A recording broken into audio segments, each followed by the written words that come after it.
নমস্কার, আশা করছি সবাই খুব ভালো আছেন। আরো একটা নতুন ভিডিওতে আপনাদের স্বাগত জানাই। এখন আমি আছি শাসন স্টেশনের ঠিক বাইরে, রেল গেটের কাছে। তো এখান থেকে আজকে আমি যাব বারুইপুর রাজবাড়ি, যেটা এখান থেকে হাঁটা পথেই আমি যাব। আর গিয়ে আপনাদেরকে পুরো রাজবাড়িটাতে ঘুরিয়েই দেখাবো। আর কিছু মিথ শোনা যায়, সন্ধ্যে 6টার পরে নাকি রাজবাড়িটাতে কেউ প্রবেশ করে না। তাই জন্য দেখবো বিকালের দিকে বা সন্ধ্যার পরে ওখানে কেউ যায় কিনা, সেটাও যেমন জানবো।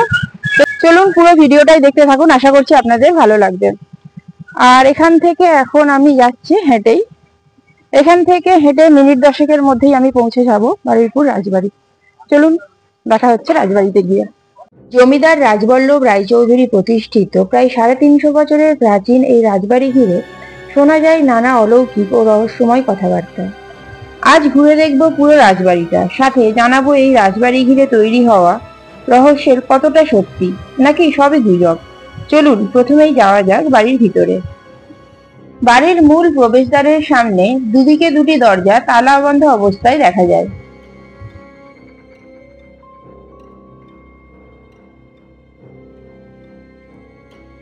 এখান থেকে আলো আঁধারি পথ পেরিয়ে বাড়ির ভিতরে প্রবেশ করলে একদম সামনেই চোখে পড়বে এই বাড়ির দুর্গা দালান।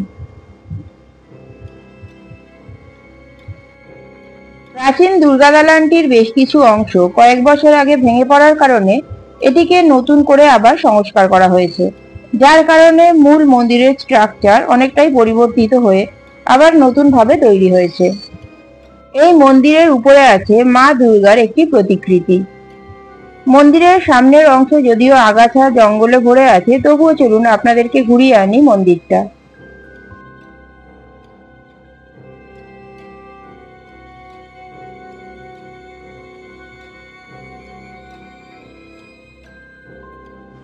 প্রায় 350 বছরের ঐতিহ্য মেনে এখনো প্রতি বছর এখানে 3 জন পুরোহিত প্রতিপদ থেকে দশমী পর্যন্ত মা দুর্গার পূজা করেন। সপ্তমী থেকে নবমী পর্যন্ত এই পূজাতে এখনো ছাগ বলির প্রথা চালু আছে। আর তার সাথে এখনো দশমীর দিন রীতি মেনে ওড়ানো হয় নীলকণ্ঠ পাখি। ঘড়ির কাঁটায় এখন দুপুর 3:10। পুরো বাড়িটাই কোনো মানুষের দেখা নেই, বাড়িটা যেন নিঝুম হয়ে আছে। চলুন বাড়ির বাকি অংশ আপনাদেরকে ঘুরিয়ে দেখাই। আগাছা আর বিশাল গাছগুলো বাড়িটাকে যেন গিলে ফেলেছে। সংস্কারের অভাবে বাড়ির বেশিরভাগ অংশই ভেঙে পড়েছে। এই বাড়ির বহু ঘর এখনো তালাবন্ধ অবস্থাতেই আছে। শোনা যায় সেগুলো খোলার সাহস নাকি কারো হয় না। তার মধ্যে একটি ঘর ছিল এখানকার রানীর।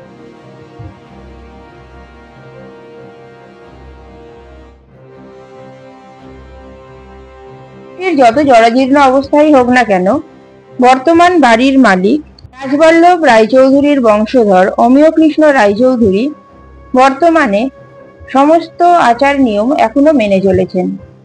আগে 12 মাসে 13 পার্বণ পালিত হতো ধুমধাম করে এই বাড়িতে।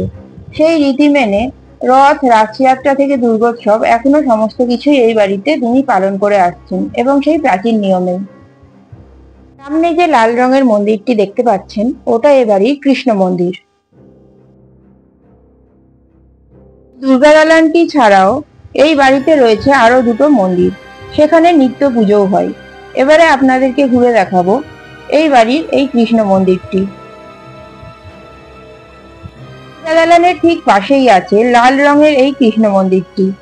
মন্দিরের দুটি গেটে তালা দেওয়ার কারণে আপনাদেরকে ভালোভাবে মন্দিরটি ঘুরিয়ে দেখাতে পারলাম না।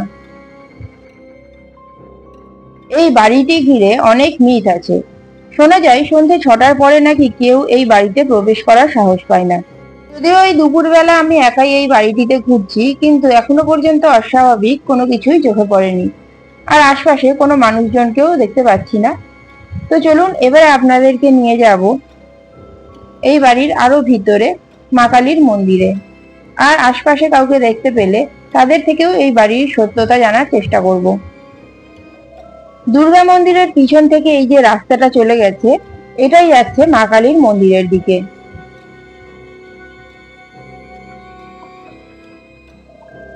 এই মা কালীর মন্দিরের সামনেই একটা সিঁড়ি আছে। শোনা যায় সেই সিঁড়ি দিয়ে ওঠার চেষ্টা করে বহু মানুষ বিফল হয়েছেন। কোনো কারণে ভয় পেয়ে তারা আবার সেই সিঁড়ি থেকে নিচে নেমে এসেছেন, পুরোটা না উঠেই। আর সামনে যে সিঁড়িটা দেখছেন এটাই সেই সিঁড়ি। বর্তমানে এটার জরাজীর্ণ ভগ্নপ্রায় অবস্থা, আর পুরো সিঁড়িটা আগাছায় ভরে আছে।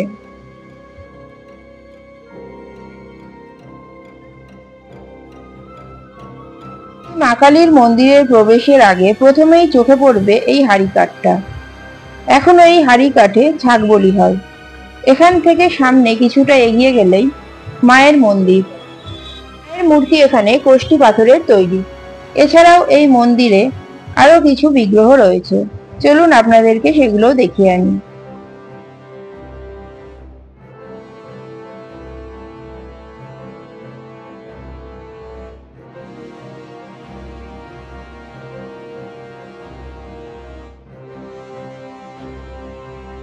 অষ্টধাতু দিয়ে নির্মিত মায়ের মূর্তি ছাড়াও এই মন্দিরে আছে মা শারদা, শ্রী শ্রী রামকৃষ্ণদেব এবং স্বামী বিবেকানন্দের মূর্তিও।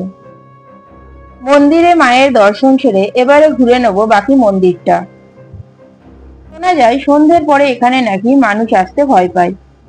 প্রাচীন এই মন্দিরটিতে এখন সকাল আর সন্ধ্যার পূজার সময় ছাড়া আর খুব একটা মানুষ আসতে দেখা যায় না, তাই দুপুরবেলাও পুরো মন্দিরটা ফাঁকা। সন্ধ্যার পরে কেউ এখানে এলে তাদের মনে হয় কোনো একজোড়া চোখ সর্বক্ষণ তাদের দিকে নজর রাখছে।